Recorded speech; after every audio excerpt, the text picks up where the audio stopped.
Hi everyone, in today's video we're going to be looking at three creation myths from the Maori, the Norse and the Yoruba, and we're going to then compare them to the story found in Genesis chapter 1.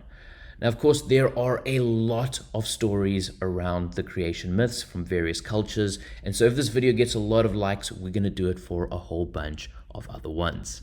But let me maybe have a very quick introduction. My name is MJ. I formerly studied actuarial science and mathematical statistics and have informally studied philosophy, psychology, and mythology.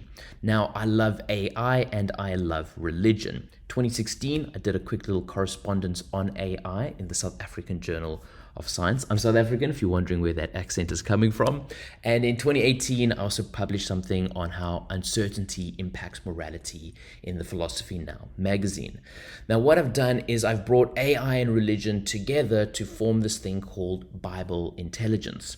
And what we've done is we've written this whole Bible Decoded series, and the content that you're going to see in this video is coming from one of the books called In the Beginning, Genesis Decoded.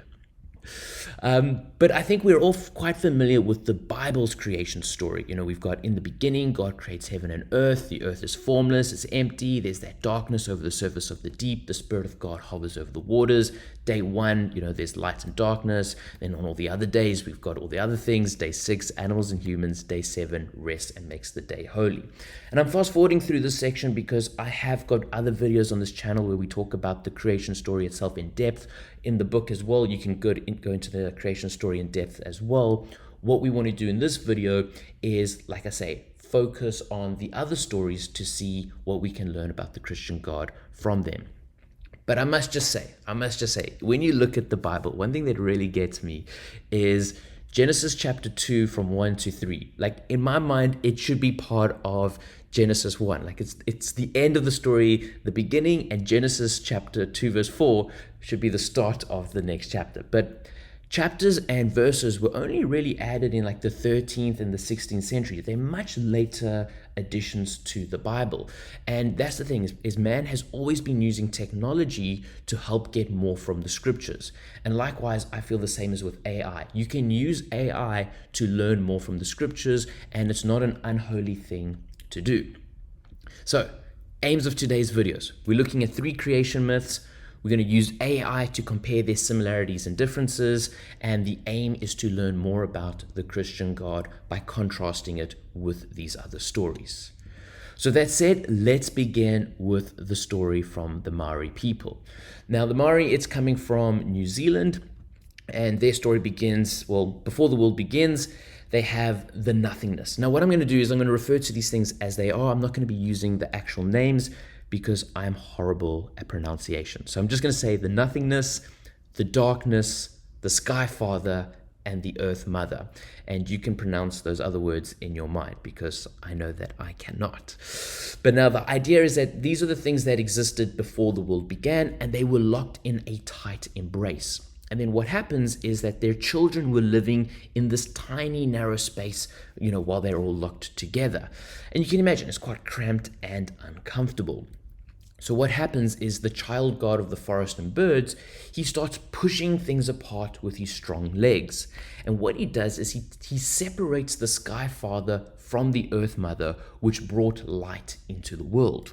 Of course, the parents are heartbroken, and it is the belief that the tears or rain are the tears from the sky father that fall down to the earth mother, and the earth mother's sighs are the mist that rises up to the sky father, and it's these parents trying to reconnect. Now, the god of the forest and birds, what he does is he makes women from the earth, and then their union creates humanity. And like I said, this is just a very brief overview of their story. So let's look at some of the similarities. Both stories begin with a formless void, and both stories have a divine entity intervening to create order and life from this nothingness. And in both stories, we're going to see that humans have a special divinely crafted origins. Now, the differences is that in Genesis, heaven and earth are not personified as the sky father and the earth mother. It's just like God creates heaven and earth. Also, the emotions are different. Okay, in the Maori, we're seeing this sorrow being caused by the separation of the sky father and the earth mother. Whereas in Genesis, it's a lot more cool and collected, with God saying that each day is good. Let's also look at the method of creation. With the Maori, there's this physical effort of pushing to create space and light, whereas in Genesis, God simply speaks. So what can we learn about God by comparing it to the Maori myth? Well, what we can see is with the Maori, there's this deep connection to the land and the elements. Their worldview has this place where emotions and spirituality are intertwined with the natural environment. The sky and earth are father and mother deities. Whereas in Genesis, we see that God is more transcendent towards nature. He's separate from his creation. And the story places a lot of emphasis on his power and also the goodness of his creation. And I guess this has come from the main difference is that we're seeing that God in the Genesis story is an architect, where the world has a deliberate design and a moral purpose. Now, if we were to move on to the story regarding the Norse. So, the Norse creation myth. Now, Norse, this is coming from Scandinavia, Norway, Finland, Sweden, Denmark, Iceland, all of these lovely places. And we see that before the world began, according to their story, there was this chasm. And you can see why I'm not pronouncing the words, because I don't even know where to start with that one. But there's the chasm, and it is flanked by two realms. You've got the realm of fire and the realm of ice. Kind of sounds a little bit like Game of Thrones. But essentially what happens is that the heat melted the ice, and from this a frost giant emerges, as well as a cow. And the frost giant feeds off the cow's milk, and the cow starts licking some salty ice blocks, and 3 days later we get this character called Buri emerging from the ice. So now in part 2, Buri's sons marry the daughter of the frost giant, and they have 3 kids. One of them is called Odin, who knows the father of Thor.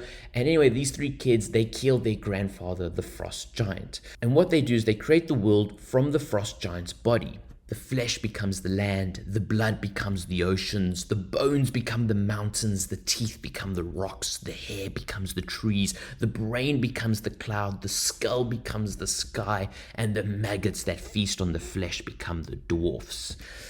And then they take some trees and they fashion the first humans from 2 logs. They get the ash tree and the elm tree. So again, we're seeing this humans getting divinely created. And I guess, that comes to our similarities. And in fact, we're going to see the similarities are very similar to what we saw with the Maori. Again, both stories are beginning with this formless void. And again, a divine entity intervenes to create order and life from this nothingness. And again, humans have a special, divinely crafted origin. Whereas the differences, we're going to see Genesis, God speaks at the start. It's just God. And this creation is good and peaceful. With the Norse, we're seeing that there's elements of fire and ice have to come together to first form the frost giant. Then there's this whole family thing with, people getting married, then having kids, and then they're killing the grandfather. And, only then do we start to make the world and people. So creation is more violent and transformative than the good and peaceful of the Genesis account. Now, what can we learn about God through this comparison? Well, the Norse gods, we see that they're quite similar to humans in the sense that they can die. And they have this idea that life has to emerge from death, and there's no clear moral absolutes as, murder is what what caused creation. And I guess like the Maori, it's the physical matter of the world is a deity. The fact that the frost giants, all these different body parts are what form the different features of the world. Whereas in Genesis, again, we're getting this idea that God stands apart from his creation. He's beyond matter, he's beyond time and space. And we're also seeing that there's a clear morality and purpose in the creation story from Genesis. The fact that God says after each day, this is good. And what we're seeing is that in Genesis, God is more spiritual than physical, and he has more of this overarching presence rather than being directly involved in the drama. Now we're going to turn to the Yoruba creation story. And with Yoruba, this is, I mean, the people are mainly in Nigeria, but there's quite a few in Benin, Togo, Ghana, and the surrounding areas in Africa. And before the world began, in their story, all was water and marshy land. It was chaos, it was barren. And then you had the supreme God who was residing in the sky. And what he does is he sends another god to go and create the solid land.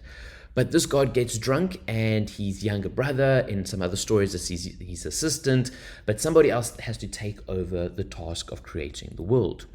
And they go down with some various items. There's the sacred chain, which they use to descend from heaven to earth. There's the snail shell that's filled with sand, and the sand will eventually become the land. And then there's this rooster, which helps spread the sand to form the land. And then there's a palm nut, which is planted, and it grows into a tree with the 16 branches, which represent the 16 kingdoms of Yoruba. And then humans come along. Well, the land becomes the city of Ife. It's the cradle of the Yoruba civilization, and clay is molded into humans, and the god breathes into them so that they come to life. And I guess already you're starting to see a little bit of the similarities there. So both of them are starting with this formless void. What's interesting about this one, and we emphasized it in the beginning of our video, was this idea that God's spirit was over the watery depths, and we're seeing the Yoruba creation myth that this chaos barrenness was represented by a watery, marsh kind of land. Again, we're seeing a divine entity intervening to create order and life from this chaos. That seems to be quite central to a lot of these stories. And again, we're seeing that humans have a special divinely crafted origin. The humans were created by the gods directly. In these three stories, when you look at the book in the beginning, Genesis Decoded, and you look at a few of the other creation stories, not all of them have these three same similarities. Of course, the differences, there's quite a few in this one. The big one here for me was the delegation of duties. In Genesis, God does everything directly, where here, this God sends that God, and that God gets drunk, or he's got an assistant, or it's his younger brother, and they're kind of all passing it on who's going to do it. I guess talking about getting drunk, the deities here have that human flaw, and this is similar to the Norse mythology, where the gods there also had human qualities like mortality. Here, the deities also have human flaws in the sense that they get drunk. Whereas in Genesis, God has a more solemn tone. It's more, how would I say, less getting drunk in a sense. And what we see is that there's this special emphasis on a particular city and people group. Whereas in Genesis, creation is more universal. So what can we learn about God from this creation myth? Well, like I say, the Yoruba myth celebrates their cultural identity. Later in the story, the creator God becomes the ancestor of the Yoruba kings. Whereas in Genesis, we're seeing a universal God, a God for everyone. And in Genesis, God creates the world directly. He does all the work. So much so that he even has to rest on the seventh day. He didn't delegate it to the angels or to somebody else. And I guess one of the big things we can learn from this is that God cares about the world. The fact that he did it himself, and he didn't delegate it to another deity, but he himself goes about, creates the world, spends energy, so much so that he even has to rest, shows us that God cares about this world. He's invested in his creation. And we're going to see that this theme continues where we see God sending his son to save the world. And it's this whole idea that God is a God of love and that he loves us. Now, in my view, the Bible is the most epic story of all time, and that's why it's quite fun to compare it to other stories, to see similarities, to contrast the differences. But ultimately, to me, like I say, the Bible is the most epic story of all time. And so what I would like to ask you is, if you feel the same way, that the Bible is an epic story, subscribe to this channel, because we're going to be talking a lot more about it. So hit the like button if you want a follow-up to this video, because there are so many more creation stories for us to compare with. In fact, in the book, in the beginning, Genesis Decoded, we have 7 more creation myths where we actually go through this whole exercise of similarities, differences, and comparing after giving a brief overview. And like I say, there's a lot. There's Egypt, Mesopotamia, the Greeks, Indian, Mayan, Japanese, and the Navajo from Native America. There's a lot to sink your teeth into. But the book is more than just that. In part 2 of the book, that's just part 2 of the book. In part 1, we actually go into more detail about the 7 days of creation. Part 3 looks at 10 different theologians and their views on the story of creation.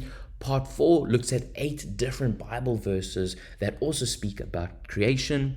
Part 5 has 4 essays that look at political, scientific, and technological connections to the story of Genesis.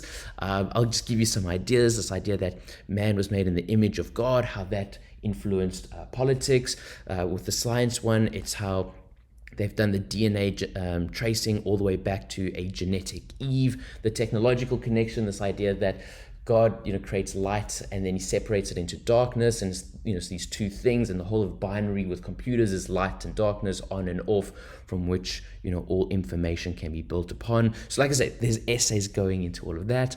And then part 6 is great for Bible study groups, as it has some discussion questions as well as some personal reflections. And there's also a hymn and a sermon. It really is a great book. And like I said, it's just one of many in the Bible Decoded series. Another great one that we've recently upgraded is The Fall, so I also recommend checking that one out. But yeah, we've got so many books. There's more than 50. There's 9 just in Genesis, because I kind of felt like every story in Genesis needed its own book, and we're continuously making more. So the idea is to cover all 66 books in the Bible.